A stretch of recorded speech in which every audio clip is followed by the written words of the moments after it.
Some women don't chasten yet. They're never forgotten. They move like shadow and silk, not because they wish to be followed, but because they no longer wait to be chosen. She was the kind of woman whose life unfolded quietly, no grand confrontations, no public scenes, only the stillness of someone who believed love was a dialogue, not a courtroom battle, but in the chambers of unseen intentions. Another story was being written. Without her knowledge, the ink dried on a decree that ended a marriage and shifted the terrain of her soul.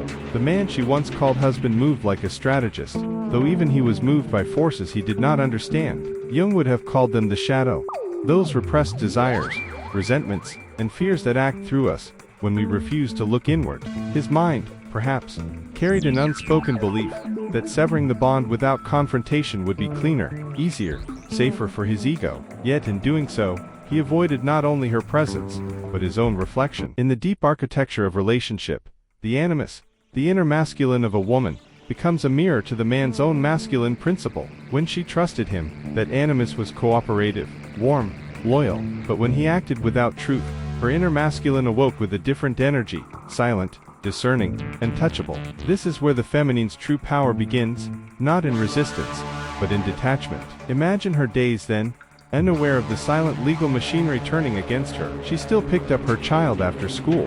She still shared small meals with the man, who had already decided to make her a stranger. In her mind, they were weathering storms together. In his, he was already stepping into another life. This was the first emotional turning point, the moment life was split into two timelines, the one she was living, and the one she was excluded from. But here is the paradox the man did not see. When a woman is kept in the dark, the wound she carries is deep, yet it becomes the birthplace of something the court cannot measure, the individuation process. Jung's path to wholeness begins when the unconscious is forced into the light. She would awaken, not because of the decree's authority, but because of the breach of trust. The betrayal was not merely legal, it was archetypal. In the weeks that followed, the second turning point emerged: silence. Not the heavy silence of despair, but the still, cool silence of a woman retreating into her own inner court. Here, the judges are her boundaries, her memories, her self-worth. The courtroom outside had made its ruling, but inside, she began to reclaim the ground she had unknowingly ceded. The man,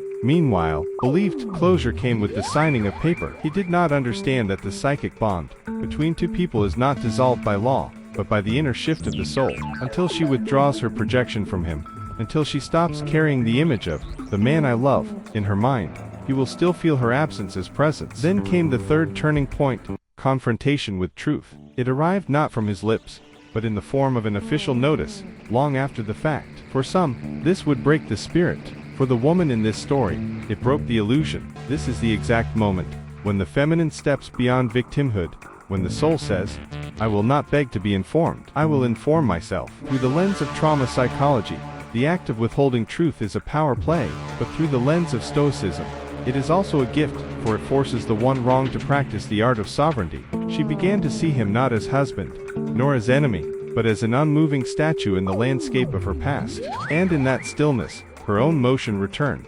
By the time she walked away, truly walked away, not just physically, but psychically, she no longer needed him to explain himself. She had already stood in the deeper court, the one where the anima and animus reconcile, the shadow is faced, and the ego